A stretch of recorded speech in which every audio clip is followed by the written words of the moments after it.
This is Scott Spears, and I'd like to welcome you to the Monday, April the 18th, 2011 edition of The Exchange. Joining me this week, we have Charlie Evers, Fritz the Night Owl, and sitting in for Marianne Michaels as she is on vacation this week, our good pal with Greek heritage, which we're going to talk about in today's program, George Kasotis. Before we do any of that, though, we want to be sure to mention our sponsors, as this episode of The Exchange is brought to you by Peacock Water Conditioning, water experts since 1953. 1800 Marion Marysville Road, Marion, Ohio, 43302. For further information, dial 740-387-6312.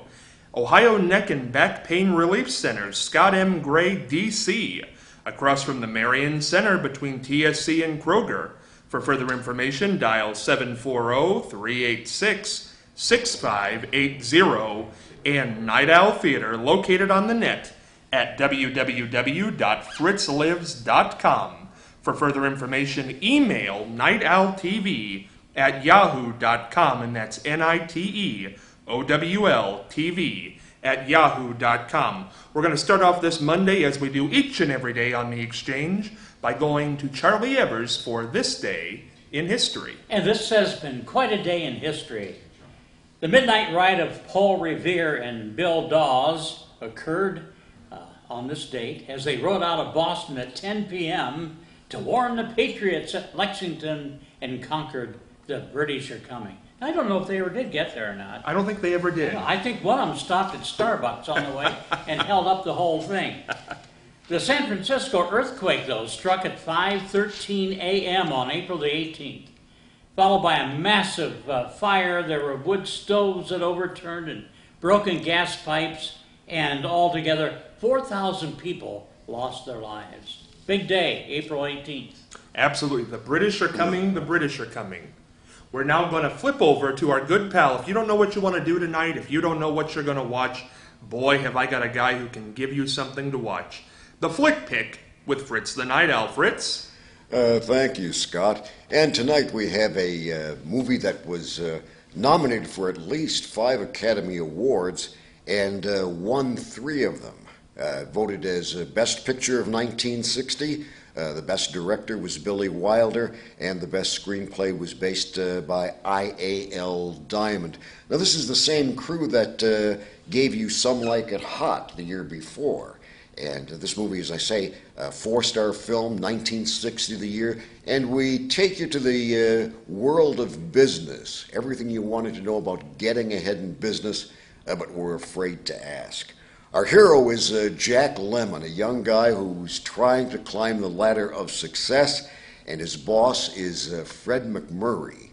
Turns out that Jack Lemmon is a bachelor, and he has a bachelor pad that all of his bosses and supervisors, who are married guys, want to use the Jack Lemmon apartment, and so he's passing the key around until Fred McMurray, the boss of bosses, finds out that the bachelor pad's available, and he's having kind of a fling with Shirley MacLaine. Well, Jack Lemmon is sort of a sniveling, eager beaver kind of climber. He's literally a lamb among wolves.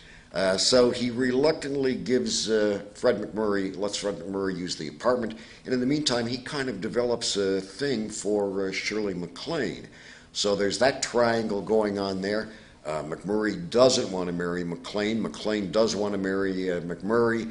So there's that triangle around there. It's kind of an unforgettable and kind of unsavory story, with humor though, because it's a comedy drama about how businessmen and immorality are kind of combined if you want to climb the ladder of success.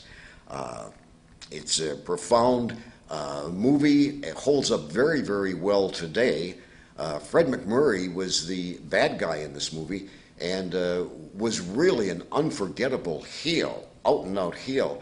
And his performance, he got an avalanche of mail saying, Fred, you're not that kind of guy. We want to see you as the nice guy, again, the good-natured hero. And ultimately, McMurray did go back to Disneyland to do things like the Flubber Things and My Three Sons on television, which is probably what he's best known for. He did have one other little outing as a villain in the movie The Caine Mutiny. Fred MacMurray, one of my favorite actors and outstanding in this movie, The Apartment. Forgot to tell you the name of the movie. It's called The Apartment. From 1960, won, as I say, 3 Oscars. Jack Lemmon was nominated but didn't win. Shirley MacLaine was nominated. She didn't win. Speaking of Shirley MacLaine, Nikita Khrushchev, the then premier of Russia, enjoyed this movie so much he became a big Shirley MacLaine fan and sent word through his envoy at the UN to give compliments to Shirley MacLaine for her performance in this. So a lot going for it. Will hold your interest start to finish. 4-star movie, goes about 2 hours. It's called The Apartment from 1960. Jack Lemmon, Shirley MacLaine, Fred MacMurray. You'll love it. Scott? George, tell me about, you worked as an usher in a theater here in Marion, did you not? You told me that at one point. At the Palace and at the Marion Theater. You did both of them. Both of them. What's the best movie you ever saw in your ushering days, which would have been around what time? My ushering days? Well, that was the mid-40s. Mid-40s. What's- 45. How did you get the job as an usher? Well, I'll tell you, we just, they advertised to meet at the Palace Theater.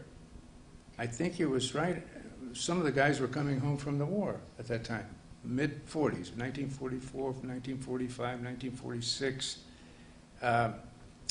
Mac, I remember his last name was Mac something, McClenathan or McElhaney. Mac the Knife. Well, we called him Mac. That's it. Yeah. He was the manager of the Marion and the Palace Theater. And actually, we had little uniforms. We had these gray uniforms with the little, what was the Johnny guy with the cigarette? Call for Philip Morris. Yeah, Johnny. They stepping looked out like of the, those store remember the windows. little Yeah, sure. Philip Morris outfits? A lot of buttons on Call the jackets. for Philip Morris. Yeah, well, we had those little outfits on, and naturally we were skinny teenage kids, and we were ushers at the Palace Theater. Now, going back to what movies were big in those days, I remember a lot of movies. Gee, but the favorite one, you asked me for the One favorite. that sticks out in your mind. Well, the Marion Theater stuck mainly with cowboy and westerns, westerns, which was, back then was Tom Mix, Hopalong Cassidy. Gene Autry was popular and Roy Rogers, but they had a big mixture of cowboy movies. The best one I liked is that Gene Autry was riding on his horse, sitting side saddle, playing his guitar. And he says, I'm a rollin', I'm a rootin', shootin', tootin' cowboy, but I'm rollin'. And that movie was called Rootin' Tootin' Cowboy. Rootin' Tootin' Cowboy. That's back in the 40s. Now, Charlie, do you ever? Charlie, do you remember that No, I don't. film?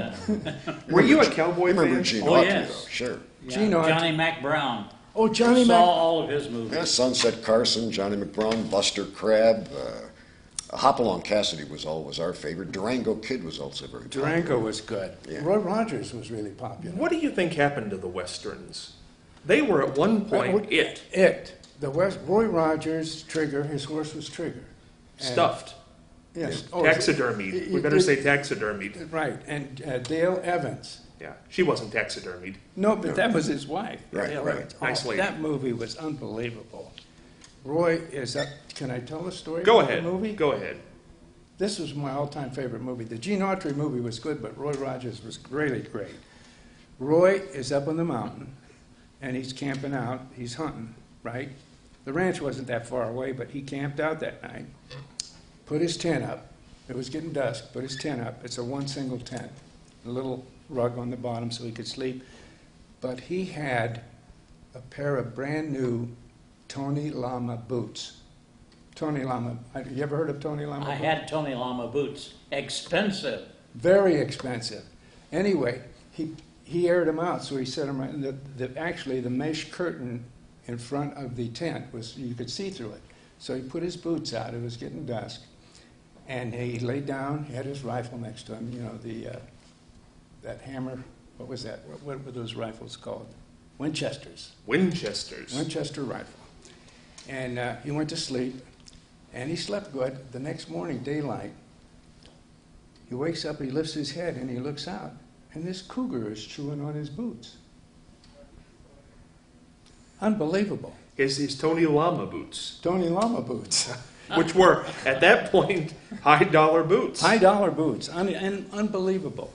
So he grabs his rifle, loads it, clicks it, and the cougar heard that, grabbed the boots and ran up the side. Roy jumps out, takes aim, shoots, and about 50 yards, hits the cougar right in the head, kills him instantly. So Roy gets his horse, packs the tent, puts it on the back, goes over, picks up the cougar, throws it over the back of the horse, grabs his boots, didn't put them on, he got them in his hand, goes towards the ranch. Took him a while to get to the ranch, and who's standing on the porch? Dale. Dale says, "Roy." She said, "Pardon me, Roy. Are those the boots the cougar chewed on?" No. "Pardon me, Roy. Is that the boots the cougar chewed on?" Boy. George, what was the name of that movie? Whatever it was, you have no need to see it. Now you just heard it acted out right here. We saw Throw it. that one in the back because you'll never You need know, to see that one again. Chattanooga choo Right, choo. of course. George, one thing I wanted to ask you about, Charlie knows about this, your Greek heritage. That's important to you, is it not? Very important. Very. Now tell us a little bit about your Greek heritage and why it's important. Well, because back in the early 30s, late 20s, early 30s, a lot of immigrants were coming to America, but my dad had been here, and he was working with New York Central Railroad and got a job with J.P. Morgan.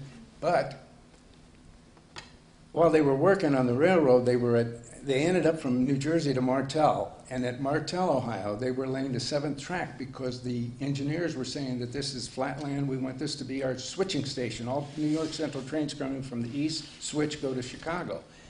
They didn't finish. They had 7 tracks finished, and here comes the Pullman train up, and who jumps out? General John Blackjack Pershing. He jumped out, and he waves his wand over those immigrants, and he said, "By the order of President Wilson, you are all inducted to the United States Army." They didn't know. They couldn't speak English. They were German, French, Italian, Greek. Dad was with them, and he gets on the Pullman. They take him to Knox. They train him. They put him on a train, back on a train, take him to New York Harbor, and instead of leaving, they left Marseille to come to America because they told them to go to America. The streets were paved with gold. But what do? They go into the Le Havre, which is the northern port. And from the northern port into the Argonne Forest, that's where Kaiser Wilhelm was waiting for him, and he shot cannons of mustard gas in the air. And all these soldiers got mustard gas, and my dad lived. A lot of them died. Dad came back, went to Chillicothe, was in the hospital for 2 years, came back. Now, don't forget, this is 1915, 1916. 1917 is when they went into the Army, and they fought the First World War in 1918. Dad was wounded, came back, got his money, went to the hospital for 2 years, got his money, enough money to go back to Europe and marry his young sweetheart, my mother. And your mother was quite a woman. Oh, Dorothy, she was the one that started the restaurants downtown. The first one in the late 30s, early 40s, and then the second one, which I took over when I got old enough. But I worked in both of them. I worked in the restaurant. I was actually born in the kitchen. Yep. We're going to talk more about your restaurant businesses as we go on in the week. One thing I wanted to talk about, Fritz, was Jack Lemmon. You mentioned he was in this movie Right. today. Has Jack Lemmon ever made a bad movie? Not that I know of. You automatically would get 2 stars just because he was in it. And his film career, I mean, he started off big with, I think it was Ensign Pulver in, what was that, Mr. Roberts. He was a stand, when you can hang in there with Jimmy Cagney and Henry Fonda, who were the 2 stars, and come out as one of the people that you remember. And Lemmon went all the way through his career. I don't think he ever did make a bad movie. You know, in the 80s, he wasn't making movies as often, but when he got to the 90s, he teamed up with Walter Matthau again, Right. and they did the Grumpy Old Men series. They did the Odd Couple reunion. They did, what was the Out to Sea? But it was just those two, and young kids would go to the theater. I remember going to see Out to Sea because it had a lot of the older stars in it. And that was probably around 94, 95. And the crowd was not older people. It was younger people who were reintroduced to Jack and Walter through Grumpy Old Men. Well, I think that's just an example again of where talent and taste goes forever. And Lemon and Mathau together were unbeatable, timeless. I mean, people 30, 40 years from now can see any one of the movies they were in together, and it will be as fresh and interesting and as exciting and enjoyable as it was when they first made it. Absolutely. Charlie, this brings up something. We're on television right now and radio.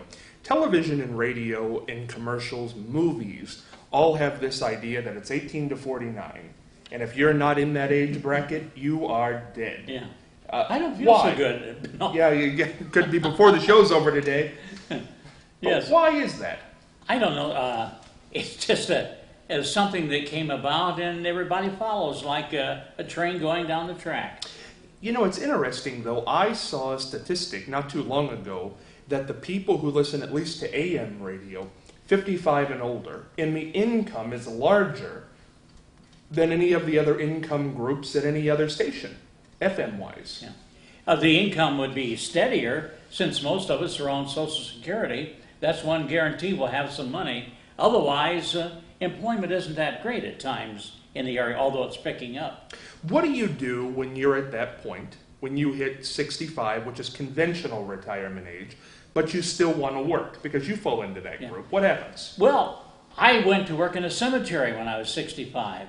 Really? Yes, and that was really interesting. It made you feel good that you were still among the living. Still above ground. That's right. And after that, I worked in a machine shop. Really? Yes, and now I work nowhere. Now you work no. Yeah. You're back here with me. I'm bored to death. We're not Except bored to for death this. here. Yeah, That's right, Charlie. Fritz, you're a part of that too, though. You past conventional retirement age, but still Right. want to work. Right. Well, I was going to say, to go back to something else you were talking about, that 18 to 49. When I was in the ad agency, one of the things is that's the age, particularly 18 to, say, 25, 30, when young people, young marrieds, are setting their buying habits. And that is if there are certain products that they buy at those ages that if they like that, they will continue to stay with those products as they get older. And it's, as I said, it's the age when young marrieds are setting the buying habits. Very rarely, if you have a good experience with your first Chevy, chances are your next car is going to be a Chevy or an Oldsmobile or a Pontiac or whatever it is. Chances are you'll stay with that brand, whether it's a soup or a car or just anything. I know there was a department store in Columbus that if my mother ever wanted anything, she'd go there first, and if they didn't have it, then she'd go somewhere else. But again, it was